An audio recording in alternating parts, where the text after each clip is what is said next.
Hi అండి, welcome to స్వయం పాకం. ఈరోజు నేను ఉసిరి ముక్కల పచ్చడిని ఎలా తయారు చేసుకోవాలో ఈరోజు వీడియోలో చూపిస్తున్నానండి. ఇక్కడ నేను 800 గ్రాముల వరకు ఉసిరికాయలు తీసుకున్నాను. ఈ సైజ్ అయితే పచ్చడి పెట్టుకోవడానికి బాగుంటుందండి. ఈ మునిగినంత వరకు వాటర్ని వేసుకొని ఒక్కొక్క ఉసిరికాయ చేత్తో రుద్దుతూ క్లీన్ చేసుకోవాలండి. మట్టి డస్ట్ ఏం పోతాయండి ఇలా క్లీన్ చేసుకోవడం వల్ల.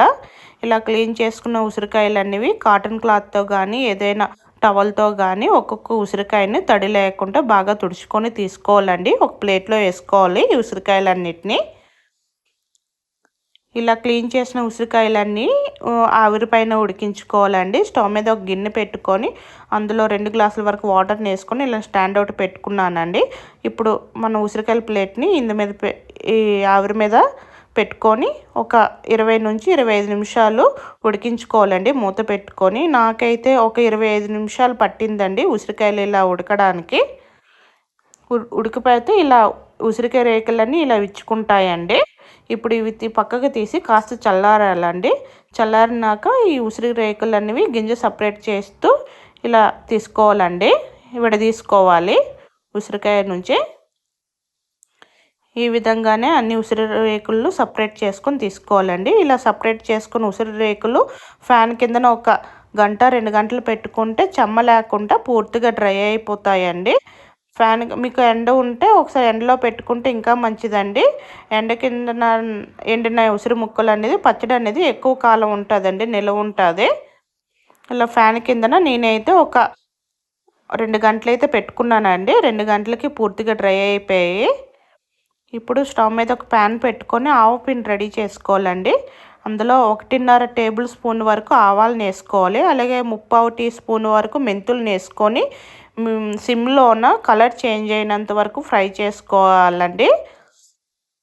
సిమ్లోనే ఫ్రై చేసుకోవాలండి. ఇవి ఇలా కలర్ చేంజ్ అయ్యాయి కదండి. ఇప్పుడు స్టవ్ ఆఫ్ చేసుకొని వీటిని ఒక ప్లేట్లోకి తీసుకోవాలండి.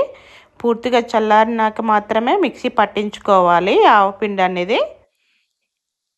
ఫైన్ పౌడర్గా పట్టించుకోవాలండి ఆవపిండి అనేది. ఈ విధంగా ఉండాలి ఆవపిండి అనేది. ఇప్పుడు ఇది వేరొక బౌల్లో తీసుకొని నేను ఈ పచ్చడికి మొత్తం అరకప్పు వరకు వెల్లుల్లిని వాడుతున్నానండి. అరకప్పులో 1/4 కప్పు వరకు వెల్లుల్లిని మిక్సీ జార్లో వేసుకొని కచ్చాబచ్చగా పట్టించుకుంటున్నానండి. మిగతా 1/4 కప్పు వెల్లుల్లి రెబ్బలు అలానే వేసుకుంటానండి. ఈ విధంగా మిక్సీ పట్టించుకుని పక్కన ఉంచుకోవాలి. ఇప్పుడు స్టవ్ మీద ఒక ప్యాన్ పెట్టుకొని 1/4 కప్పు వరకు నువ్వుల నూనె నేను వేసుకుంటున్నానండి. మీరు నువ్వుల నూనె కాకపోయినా వేరుశనగ నూనెనే వేసుకోవచ్చు. ఈ నూనె కొంచెం మీడియం హీట్ ఎక్కినాక మనం పూర్తిగా ఆరిపోయిన ఉసిరి ముక్కలను వేసుకొని లేత గోల్డెన్ కలర్ వచ్చినంత వరకు మాత్రమే ఫ్రై చేసుకోండి. ఎక్కువ కలర్ చేంజ్ అవ్వకూడదు ఉసిరి ముక్కలు అన్నిటికీ. ఇలా ఫ్రై చేసుకోవడం వల్ల పచ్చడి ముక్క అనేది మెత్తపడకుండా కొంచెం గట్టిగా ఉంటుందండి. ఉసిరి ముక్క అనేది టేస్ట్ కూడా బాగుంటుంది. ఈ విధంగా చూడండి లేత గోధుమ కలర్ వచ్చాయి కదా, ఈ కలర్ వస్తే సరిపోతుందండి.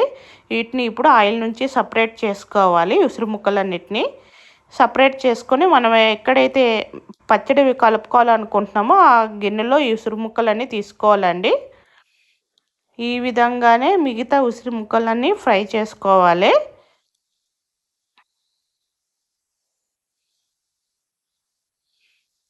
ఉసిరి ముక్కలన్నీ ఫ్రై చేసుకున్నాక అండి అదే నూనెలోని ఇప్పుడు మనం తాలింపు పెట్టుకోవాలండి పచ్చడికి. ఈ పచ్చడిలోని 1 టీ స్పూన్ ఆవాలు, 1/2 టీ స్పూన్ జీలకర్రని వేసుకోవాలి.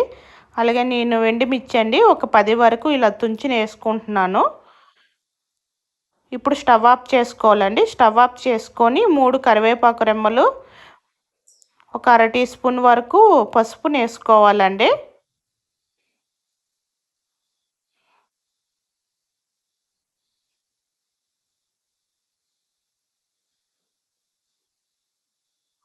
అలాగే వెల్లుల్లి మిక్సీ పట్టించుకున్నాం కదా అవి వేసుకోవాలండి.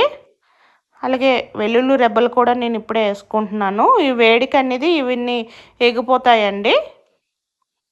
ఇప్పుడు నేను ఇందులో 1/2 టీ స్పూన్ వరకు ఇంగువ పౌడర్ని వేసుకుంటున్నానండి. వేసుకొని ఒకసారి బాగా కలుపుకోవాలి. ఈ ఆయిల్ వేడికి ఇవన్నీ ఎగిపోతాయి. ఇప్పుడు స్టవ్ పై నుంచి ప్యాన్ పక్కన తీసుకొని పెట్టుకోవాలండి. ఇవి పూర్తిగా చల్లారినాక మనం పచ్చడిలో అనేది పోపు అనేది కలుపుకోవాలి.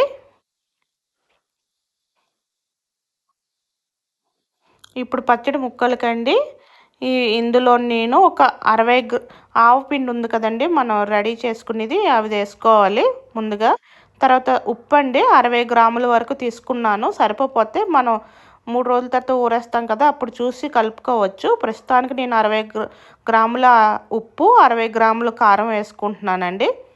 ఉప్పు, కారం, ఆవపిండి బాగా ముక్కలకు బాగా పట్టేటట్టు బాగా కలుపుకోవాలండి.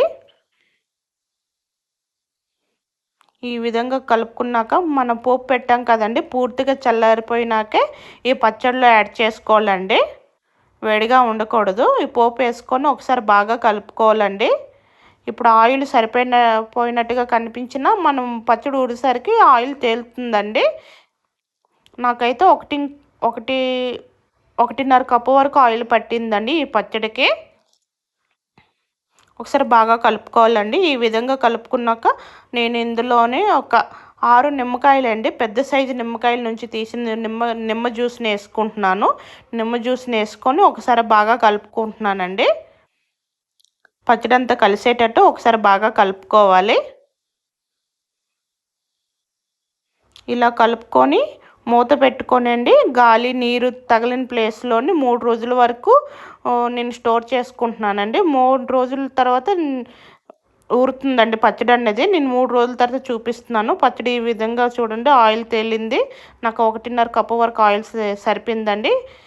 బాగా ఊరిందండి పచ్చడి అనేది. నేను టేస్ట్ కూడా చేశాను, ఉప్పు కారం అనేది నాకు సరిపోయింది.